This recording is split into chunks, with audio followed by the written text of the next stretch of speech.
सभी को नमस्कार। आप सभी का हार्दिक स्वागत है स्टडी विद जीडी के कुरुक्षेत्र बैच में। आज हम पढ़ने वाले हैं वन्य जीव अभयारण्य। तो ये आप सभी के लिए सभी भर्ती परीक्षाओं में जो ये टॉपिक लगता है ये आपके लिए इम्पोर्टेंट होने वाला है। तो सबसे पहले जो महत्वपूर्ण तथ्य दिए गए हैं उन सभी पर अपने बात करेंगे कि कौन कौन से जो परीक्षा की दृष्टि से इम्पोर्टेंट है और आपको पूछे जा सकते हैं। ठीक है, तो शुरू करते हैं बिना किसी देरी के।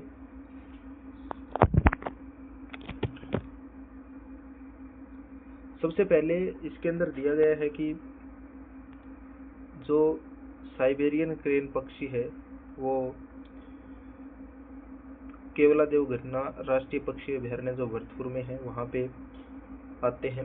बगुला, बया, कोयल, बटेर जैसे अन्य पक्षी भी पाए जाते हैं। तो सबसे पहले आपके लिए प्रश्न है, आ भी सकता है कि केवलादेव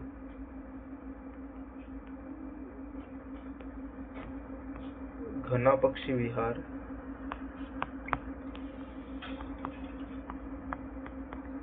में कौन कौन से पक्षी हैं वो पाए जाते हैं। तो सबसे पहले आता है साइबेरियन क्रेन, सार्स भी बोलते हैं जिसको, बगुला, बया और बटेर। ठीक है, और एक है कोयल,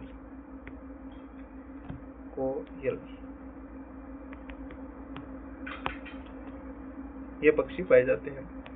वन्य जीवों पक्षियों के आवास हेतु वन है महत्वपूर्ण होते हैं। वनों का महत्व, वन हमारे लिए एक तो स्वास्थ्य की दृष्टि से भी इम्पोर्टेंट होते हैं क्योंकि वे शुद्ध ऑक्सीजन देते हैं और वर्षा करवाने में सहायता देते हैं जो उत्तम जलवायु का कारण भी होती है। तो जो पूछा जा सकता है वैसे ऐसे इजी प्रश्न आते नहीं, वे अगर कई बार आ जाते हैं जैसे शुद्ध हवा के साथ वर्षा में सहयोग करते हैं, प्राकृतिक सुंदरता, जलवायु को सम बनाते हैं, आजीविका के साधन होते हैं, आर्थिक महत्व है इनका, जैसे कि इमारती लकड़ी है, ईंधन की लकड़ी है, तेंदू के पत्ते से क्या बनाई जाती है, बीड़ी बनाई जाती है, वो बांस, गोंद, खस और कई प्रकार की वस्तुएं प्राप्त होती है। फिर आते हैं वनों के प्रकार। तो वनों के प्रकारों को हम एक तो इनको विभाजन कर सकते हैं 3 प्रकार से, आरक्षित, सुरक्षित और अनारक्षित या अवर्गीकृत बोलते हैं जिसको। तो इसके अंदर राजस्थान राज्य के कुल क्षेत्रफल का लगभग 10वां भाग क्या है, वन क्षेत्र है।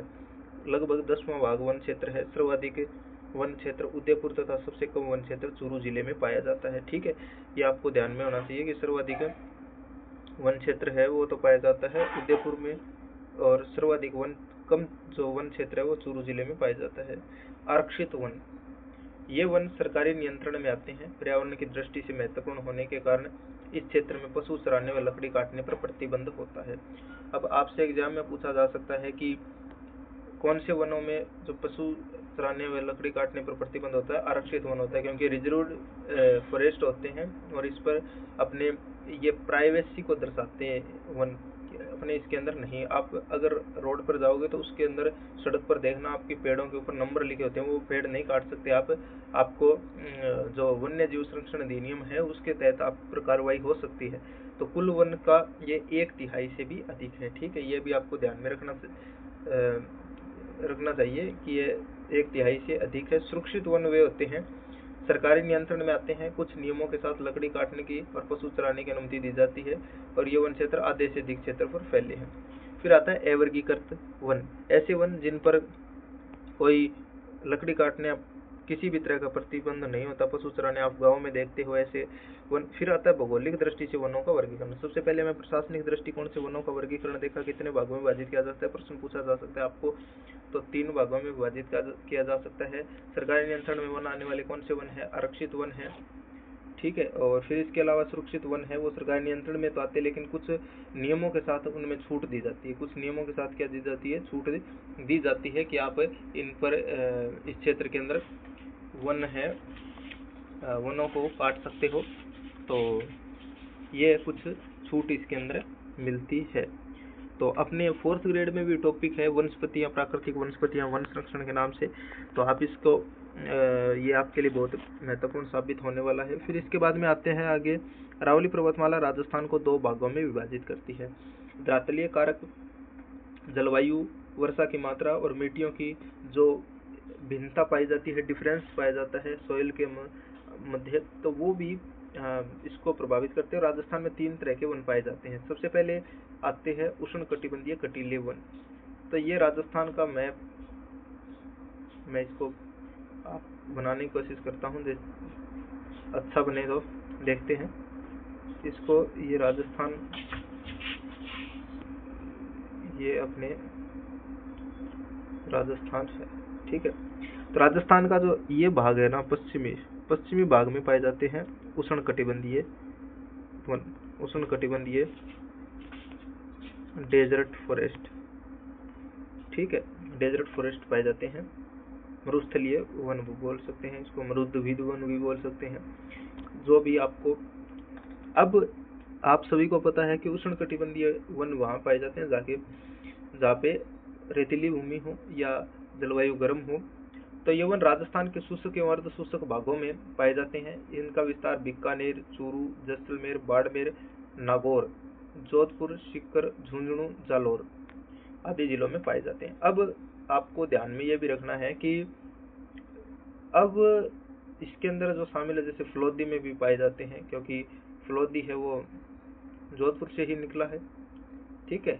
फिर इसके बाद में और इसके अंदर नहीं है, हाँ, बालोतरा में भी पाए जाते हैं, क्योंकि आपको जो 41 डिस्ट्रिक्ट के हिसाब से आप राजस्थान में इधर देखो तो ये बताया, जैसे गंगानगर है, बीकानेर, यहाँ पे जैसलमेर, जोधपुर है, जोधपुर के फिर पास में यहाँ पे फलोदी भी है, बाड़मेर, बालोतरा, तो यहाँ पे भी ये वन पाए ही जाते हैं, क्योंकि ये इसी का भाग है, ठीक है। विशेषताएं, अब आप बोलो 41 डिस्ट्रिक्ट हो गए सर, कैसे याद करें? तो ये आप इसके अंदर से ही तो जिले निकले, जैसे उदयपुर से सलूम्बर निकला है, तो जो चीजें पहले उदयपुर में थे तो उसमें देख लो आपकी कौन कौन से हैं। जैसे पाकिस्तान के साथ अगर सीमा लगती थी, जैसे अभी इसके अंदर देखे तो पाकिस्तान के साथ पहले किन जिलों की सीमा लगती थी? जैसे गंगानगर की लगती थी, ठीक है। गंगानगर के बाद में बीकानेर की लगती थी, फिर जैसलमेर की लगती थी, ठीक है, और फिर किसकी लगती थी? बाड़मेर की लगती थी, ठीक है। तो ये 4 जिले थे जिनकी सीमा है जो वो इसके साथ लगती थी।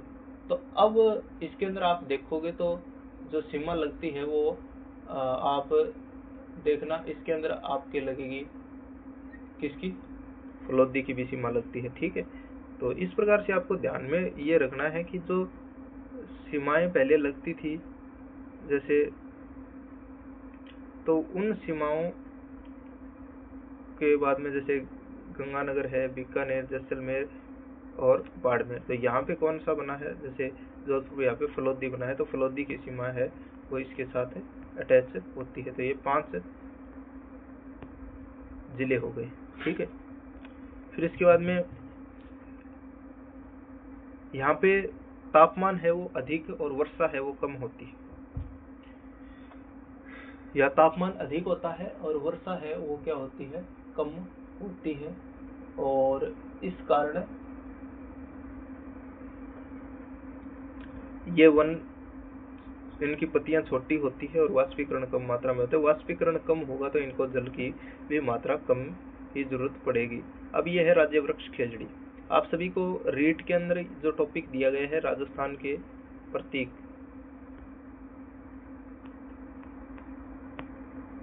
जिलों के प्रतीक है, प्रतीक चिन्ह, और राजस्थान के जो बारे में जानकारी दी गई है, राजस्थान राज्य वृक्ष वगैरह, तो वो इसके अंदर अपने इस चैप्टर के अंदर पढ़ेंगे, ठीक है। और राज्य वृक्ष खेजड़ी का वैज्ञानिक नाम क्या है? Prosopis cineraria. तो इसके अलावा पेड़ों की जड़ें गहरी होती है, क्योंकि जमीन से गहरे जड़ें हैं वो जमीन से पानी प्राप्त कर लेती है। ये रोहिडा है, इसका वैज्ञानिक नाम क्या है? आपको ध्यान हो तो टोकोमेला अंडुलेटा, ठीक है। राजस्थान का कल्प वृक्ष खेजड़ी को कहा जाता है, सभी को पता है। राज्य वृक्ष भी है रोहिडा, राजस्थान का राज्य पुष्प है। सेवण घास अत्यंत पौष्टिक घास है जो जैसलमेर में पाई जाती है। फिर आता है उष्ण कटिबंधीय शुष्क पतझड़ वन। ये वन है राजस्थान के दक्षिण पूर्वी भागों में, यहाँ पे इस क्षेत्र में पाए जाते हैं, ठीक है। उदयपुर, बांसवाड़ा, क्षेत्र बांसवाड़ा, डूंगरपुर, उदयपुर, चित्तौड़गढ़, कोटा, बारा, झालावाड़, अलवर, अजमेर, जयपुर, सवाईमाधोपुर, करौली, बूंदी, टोंक और फिर टोंक और एक फिर इसके बाद में आता है सलूम्बर, वहाँ पे भी ये वन है वो पाए जाते हैं। ठीक है, फिर इसके बाद में यहाँ पे आप देखोगे तो कोटपुतली बहरोड है, वहाँ पे भी ये वन पाए जाते हैं। और कोटपुतली बहरोड के बाद में कोटपुतली बहरोड में भी ये वन पाए जाते हैं। और अपने जो नए जिले हैं उसके अंदर आप और देख सकते हो। हाँ, इतने ही ये इसके अंदर मिलते हैं। फिर इन वनों में जो शामिल है जैसे अर्ध शुष्क या उष्ण कटिबंधीय शुष्क पतझड़ वन, जैसे पत्ते गिरा देते हैं, तो इसके अंदर सागवान है वो है शामिल,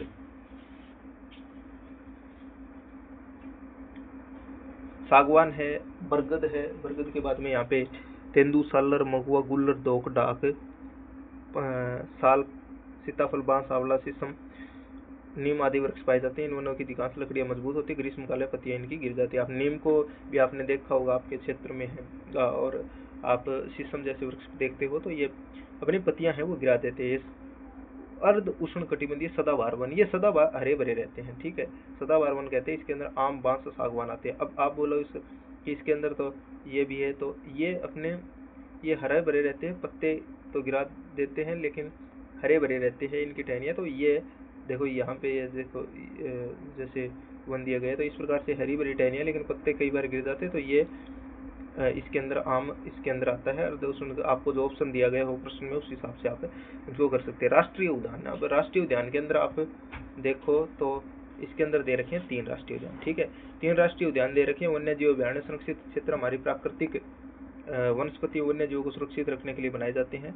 राष्ट्रीय उद्यान का मतलब होता है कि राष्ट्र भारत सरकार द्वारा उसको मान्यता प्राप्त है और राष्ट्रीय जो स्तर के जो उद्यान है उसके अंदर वो शामिल किया गया है। केवलादेव राष्ट्रीय उद्यान, केवलादेव गना पक्षी अभ्यारण्य भरतपुर जिले में स्थित है, ये हमने पहले ही पढ़ लिया था। रणथंभौर राष्ट्रीय उद्यान यह सवाईमाधोपुर जिले में स्थित है। यहाँ बाघ, भालू, चीतल, सांबर, नीलगाय, मगरमच्छ आदि पाई जाती है। राष्ट्रीय उद्यान भारतीय बाघों के लिए प्रसिद्ध है। मुकुंदरा हिल्स कोटा और चित्तौड़गढ़ रावतबाटा जिले में फैला हुआ और यह बाघ, रींछ, जरख्यों, गिद्दड़, भेड़िया, सांबर, चीतल, नीलगाय, चिंकारा, शियार आदि वन्य जीव है वो पाए जाते हैं। ठीक है, फिर इसके बाद मुकुंदरा हिल्स के बाद में अब एक वर्तमान में भी आपको जो बन रहा है जैसे बनाया जा रहा है एक राष्ट्रीय उद्यान जो कि वन्य जीवों की सुरक्षा के लिए है, तो उसके अंदर आप देखते तो और इसके अलावा जो बाघ परियोजनाएं हैं वो उसके अंदर आप देखो तो रामगढ़ विषधारी है। फिर इसके अलावा यहाँ पे धौलपुर, करौली व छठी कुंभलगढ़ है वो प्रस्तावित है। ठीक है, तो 3 है ये अपने राष्ट्रीय उद्यान है राजस्थान के अंदर है जो कि बनाए गए हैं। ठीक है, फिर इसके बाद में आता है आगे वन्य जीव अभ्यारण्य, यानी ऐसा क्षेत्र जो कि भय मुक्त जहाँ पर वन्य जीव सुरक्षित रह सकें। ठीक है, और उनको खुली आज़ादी होती है वहाँ पर। सरकार द्वारा वन क्षेत्र को संरक्षित किया जाता है। सबसे पहले आता है राष्ट्रीय मरु उद्यान वन्य जीव अभ्यारण्य, जैसलमेर बाड़मेर जिले में है। गोडाउन राज्य पक्षी, भेड़िया, सियार, लोमड़ी, चिंकारा, नीलगाय। केलादेव वन्य जीव अभ्यारण्य सवाईमाधोपुर, करौली में है। बगेरा, भेड़िया, चित्तल, खरगोश। कुंभलगढ़ वन्य जीव अभ्यारण्य राजसमंद, पाली, उदयपुर। बाघ, भालू, चिंकारा, नीलगाय। आपके लिए सारणी भेद महत्वपूर्ण है। फुलवारी की नाल वन्य जीव अभ्यारण्य उदयपुर, बाघ, चित्तल, सियार, भेड़िया, सांबर। श्रीष का वन्य जीव अभ्यारण्य अलवर, बाघ, जरख, सांबर, चित्तल। टोडगढ़ रावली वन्य जीव अभ्यारण्य राजसमंद, अजमेर, पाली। तेंदुआ, भालू, बाज, सियार, नीलगाय। तेंदुआ, भालू, सियार, नीलगाय, रींछ। तेंदुआ, भालू, बाज, सियार, नीलगाय, रींछ। सीता माता वन्य जीव प्रतापगढ़, उड़न गिलहरी, सांबर, लोमड़ी। उड़न गिलहरी के लिए प्रसिद्ध कौन सा है, तो आपको ये सीधा प्रश्न पूछा जा सकता है कई बार। तो ये है उड़न गिलहरी के लिए सीता माता वन्य जीव अभ्यारण्य। रींछ के लिए कौन सा है, टोडगढ़ वन्य जीव अभ्यारण्य। ठीक है, चीतल के लिए श्रीष का वन्य जीव अभ्यारण्य। फिर इसके अलावा जंगली मुर्गा माउंट आबू वन्य जीव अभ्यारण्य, रींछ, जंगली मुर्गा, चिंकारा, चित्तल, सांबर।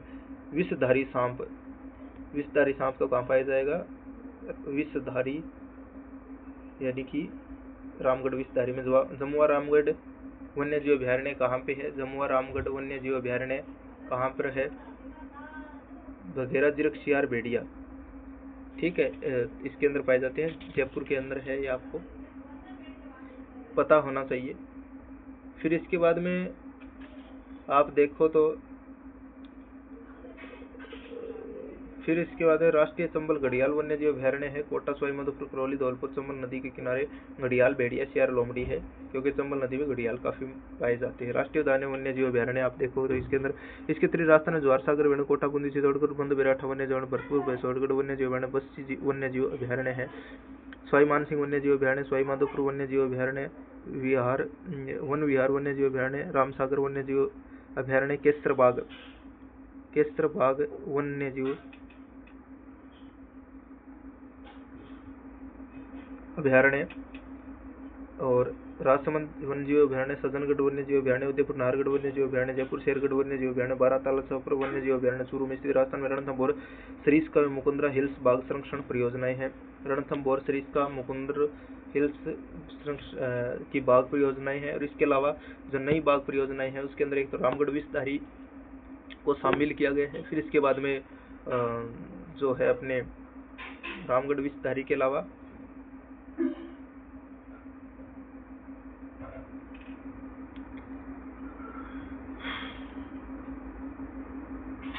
कुंभलगढ़ के अंदर भी एक है वो शामिल इसके अंदर किया गया है। कुंभलगढ़ छठी कुंभलगढ़ में प्रस्तावित है, रामगढ़ विस्तारी, धौलपुर, करौली और छठी कुंभलगढ़ में प्रस्तावित है। वन्य जीव श्रेणी में चिंकारा, पालतू श्रेणी में पूर्ण राज्य पशु है, जिस 2014 में बनाया गया। केवला राष्ट्रीय उद्यान है, सांबर झील वेटलैंड नम भूमि स्थल है जहाँ प्रवासी पक्षी आते हैं। जहाँ पर कौन से पक्षी आते हैं?